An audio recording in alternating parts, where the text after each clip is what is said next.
Hey everyone, welcome back here to my channel where I play Planet Zoo. Today we are back in Tzula Zoo, and yeah, here we are.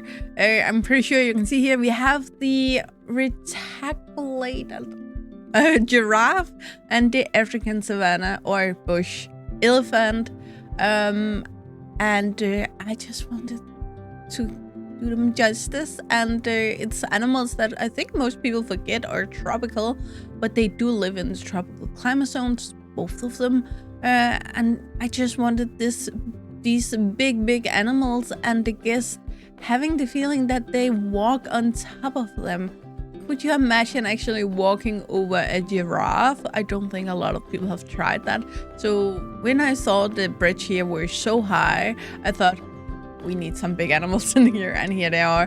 Anyway, if you want to see how I built this or simply just learn a little more about these beautiful creatures, then please keep watching. And once again, you know guys, if you follow my channels, there's some words that just are a little difficult to me. First of all, because English is my second language, but also of the simple fact that I have issues pronouncing words sometimes, like 99% of the human population. So therefore, I may not use African savanna elephant or reticulated giraffe every single time. But if I say, for instance, savanna elephant, this giraffe, or anything around that, it is still the same one I mean. I will always try to specify. If I talk about the giraffe in general, then I will say all of giraffes or something like that to specify, and the same with the elephant, of course. Or if I talk about other giraffes or elephant, I will also try to clarify that to keep it as easily to understand as possible, because I know it can be a little confusing sometimes, also for me. Anyway, here you can see I'm making a big water hole for the elephants to swim in, because it's one of the funniest things to see with elephants, and I don't know a lot of zoos that actually give them a lot of swimming area. So that was really important for me to do. Though when I did this, I changed the color of the water, and editing it down now, after shooting cinematics and all of that, I noticed that I didn't change the color of the water back.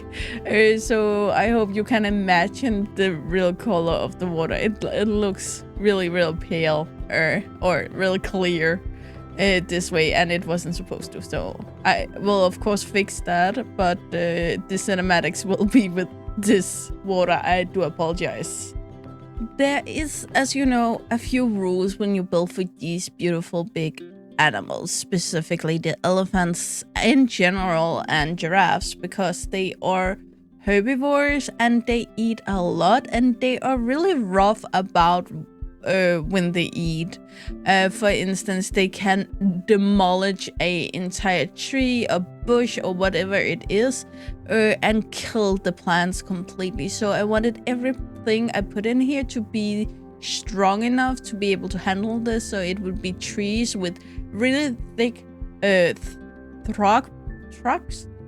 trunks, sorry, and it will be plants that are really close to the guests, so maybe the animals wouldn't want to get that close to the guests. So hopefully the plants would survive. So we will not have any like pretty little flower bushes or anything like that. We will have it really clean, also to make sure that the elephants and giraffes can go around unhindered.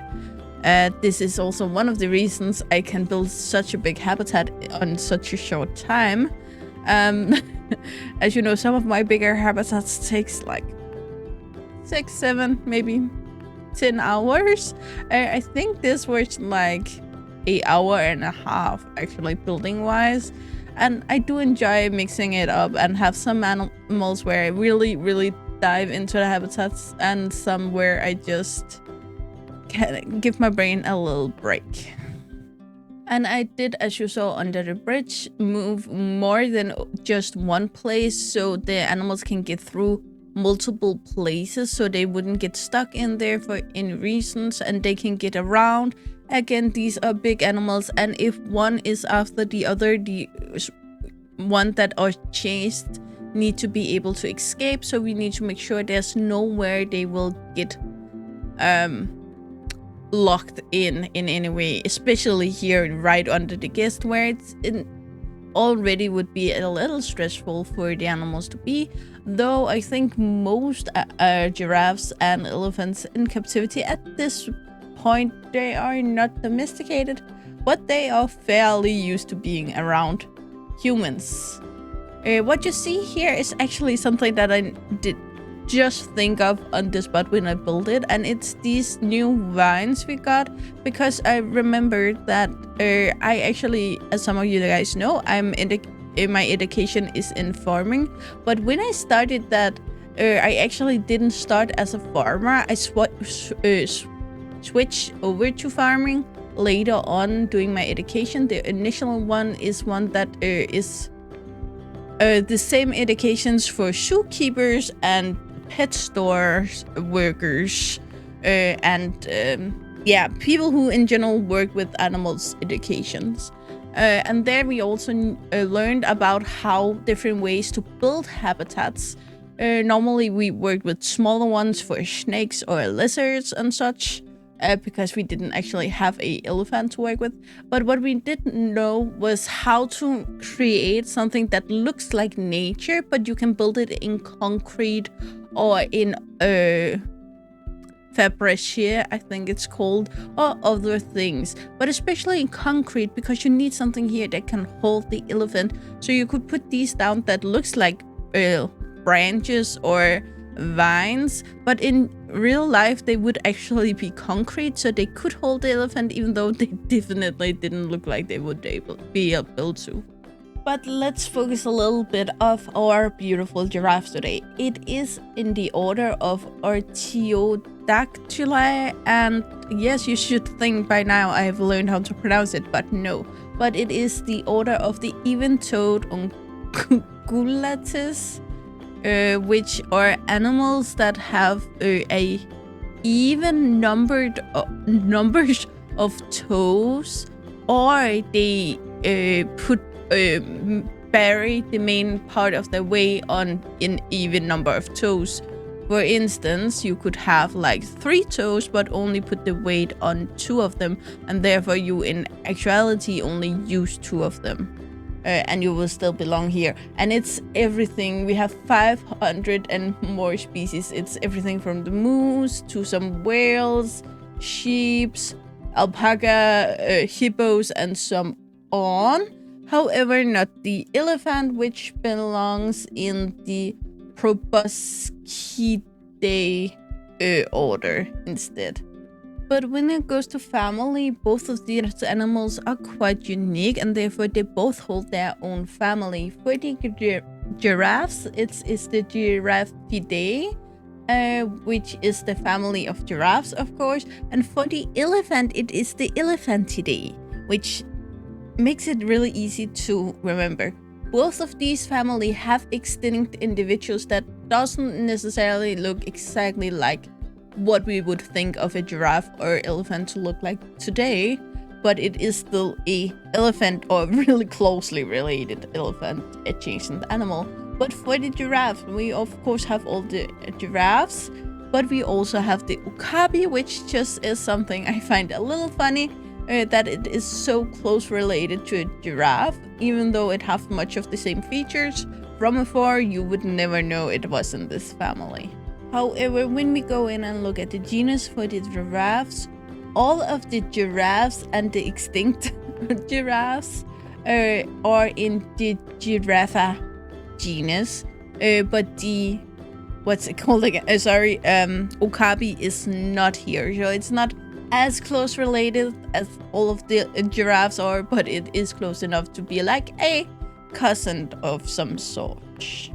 However, all of the elephants do not share the same genus. Here they are split up to several. The genus of Loxodontae is the name for the African elephants.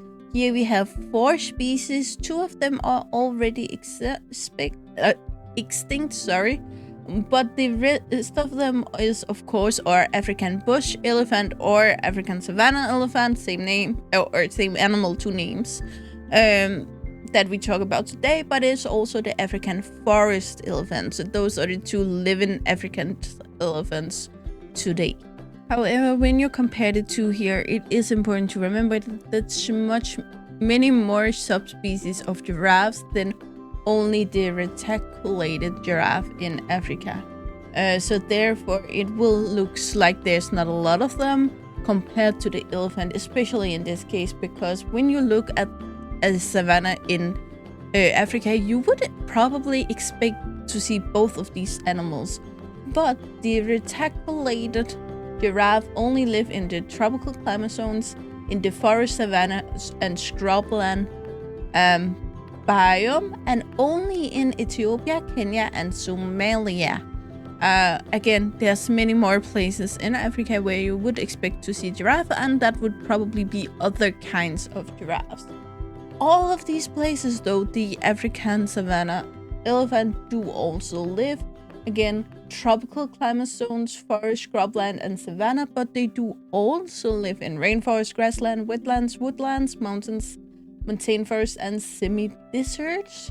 And they live in, and hold on here, Angola, Benin, Botswana, Burkina Faso, Cameroon, Central African Republic, Chad, Congo, DR Congo, Côte d'Ivoire, Equatorial Guinea, Eritrea, Ethiopia, Gabon, Ghana, Guinea-Bissau, Kenya, Liberia, Malawi, Mali, Mozambique, Namibia, Niger, Nigeria, Rwanda, Senegal, Sierra Leone, Somalia, South Africa, South Sudan, Tanzania, Togo, Uganda, Zambia, Zimbabwe, and Swaziland. So clearly, the African savanna elephant is much more widespread. These 2 animals both have issues that are very specific. For instance, the elephant's ivory that are getting sold on Asian markets, and also just for the common man who wants ivory. I guess that's not common, but you know what I mean. But it's also sold medicinally, and since the African savanna elephant is so much bigger than the Asian ones and have much bigger ivory, it's easier to kill one of those than 3 of the Asian ones. And the reticulated giraffes also have the issues of them being near so many of their cousins, so sometimes they breed across species, something we see with also bears and a lot of other animals at this point. So even though the numbers of this specific giraffe are dwindling, the numbers in the giraffes overall may not be. However, these animals also have all of the standard issues. We have climate change, we have the living conditions, like we have droughts in Africa where they do not get enough water. Animals die of that. Not a lot of animals kill a elephant or a giraffe, but it do happen. And then we just have random sickness and people moving to the area, and a lot of things we have talked about a lot before.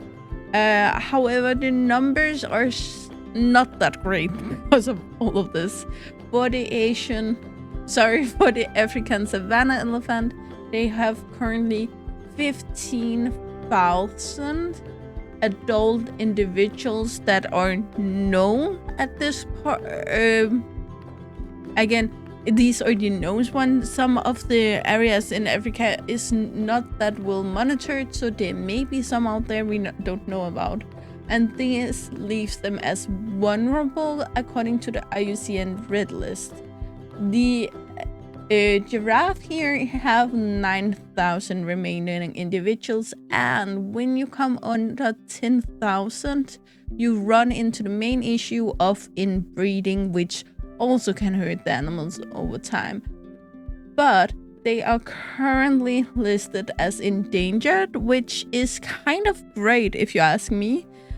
because we have seen a lot of animals with 9,000 individuals that are critical endangered and pretty close to extinct. So this shows me that they are only endangered and there's still hope. For instance, San Diego Zoo are working with local Kenyans to monitor over 120 trail cameras in northern Kenya to help keep an eye on these beautiful giraffes and figure out what we can do to help them in the future.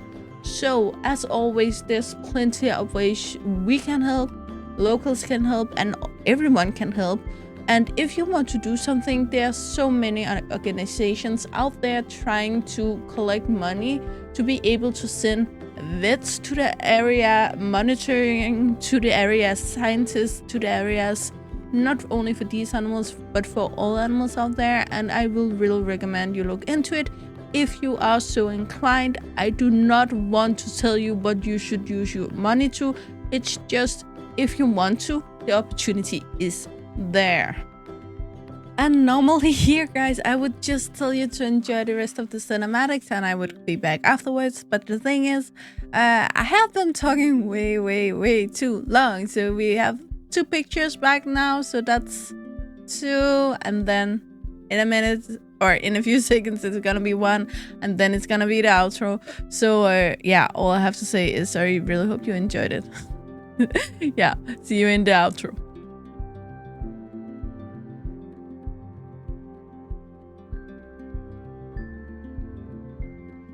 Okay, guys, that's all I got for you today. And as always, you know the drill. Like, subscribe, and turn on the bell notification so you know the next time I upload a video.